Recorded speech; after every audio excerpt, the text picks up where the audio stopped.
It's TBISE, the best in sports entertainment. We're here live in Providence, USA. TNS Media Group is the team. So we're here, I'll just say we look at a lot of sports players, NFL, NBA, MLB, and we sit back and think or have a question in our minds, a topic that we've been speaking about in regards to are PEDs used in all sports? Now we see a lot of MLB players get popped for PEDs. But we haven't really seen any NBA players, not very many NFL players get popped for PEDs.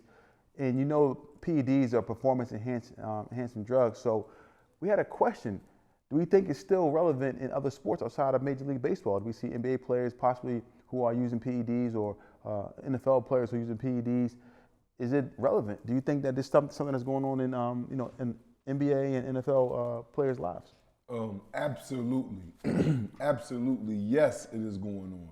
A lot of these guys, they can't pick up the mass weight that they may want to put on for a certain season, or come down, lose weight for, a certain part of the season. This helps them to, carry out their playing performances for us. So yes, absolutely, they're using them until they get caught. Now, what do you think? Now, you said that the factor is normally a lot of the players use it to gain weight, put weight on, get stronger for the NBA and NFL season. Yes. And also, it's been noted that a lot of the players have used performance-enhancing drugs to help them recover from injuries and so forth and so on. With the PEDs, why do you think players are able to get around being detected for the PEDs? Oh, they're taking supplements that might mask the UA that they have to take.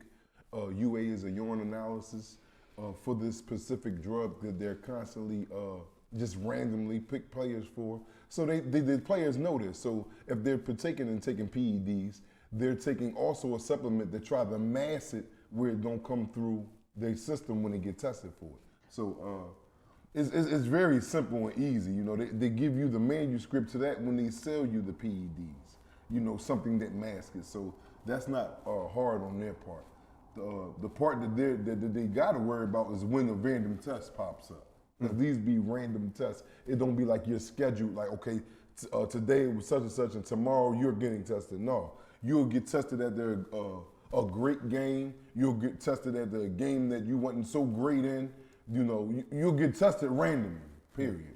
Now, the performance-enhancing drugs, how much of an edge do you think that it gives a player who's using it opposed to someone who's just regularly working out, following a weightlifting regimen, eating right, sleeping right, so forth and so on? Does it give them that much more of an edge, do you think? Yes, the performance enhancement drug, it does a whole lot of things to the body.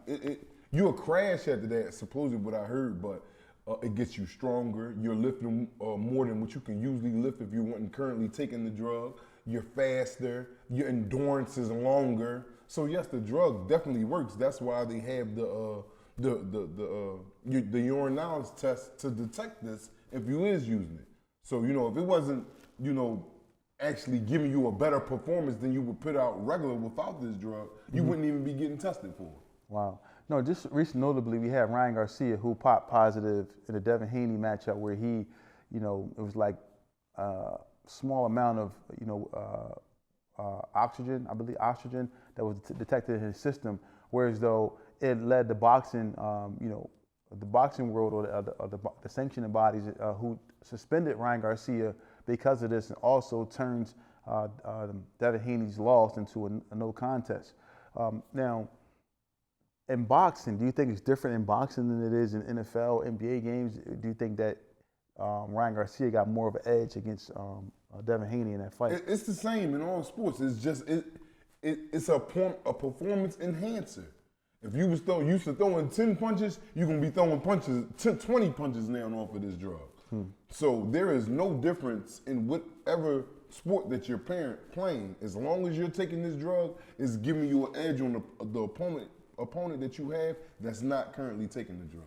Yeah, and what's the remedy to detecting more positive tests? What's the remedy to that? They take hair samples. It might be a urinalysis test, suspensions, suspensions without pay. I guess these are the remedies that this is what they have in place now, I guess, to deviate you from doing that. You know, when you start talking about cutting that money, that'd be, I mean, yeah, that make everybody start to act right. Yeah, so in the sports world, you know, you have soccer players. I don't know if I haven't really heard of any notable soccer players being popped for PEDs, but I'm sure some out there that are possibly using PEDs. Now, does this put a black eye on sports overall for people who are using these PEDs, people who are, you know, taking advantage, you know, of the opportunities that they have to use the PEDs? Do you think this is something that's putting a black eye on all sports or sports in general? I'm not saying it's putting it, because it ain't like it's a, you know, 2 out of 10 that every 10 to get tested be popping up with this. I can see if it was just number. 2 out of 10, I would say high is 5 and 5. You know, and that's, you know, that ain't even break the halfway point yet. So, you know, you're gonna have dudes that try to, you know, cut a corner or two, you know, to get to where they got to go. And not to say that it's right, but you just got, you know, that's the way it is. You got people that's doing that. Yeah, so there you get have that it. edge on the next person. Yeah, do we have it? So, you know, in my opinion, before we close out, it's just so unfortunate that people have to do these things to get an edge on different players. And now the testing, from what we hear, is supposed to be so strenuous, meaning they can't even, that the actual the rate of catching someone who's using PEDs is very high. So very high. So we'll see. It's TBISE, the best in sports entertainment. If you need around-the-clock care, call Medicare LLC. We are concerned about your care. We are concerned about the care for your loved ones. Please allow us to help. I look forward to hearing from you. Call us today.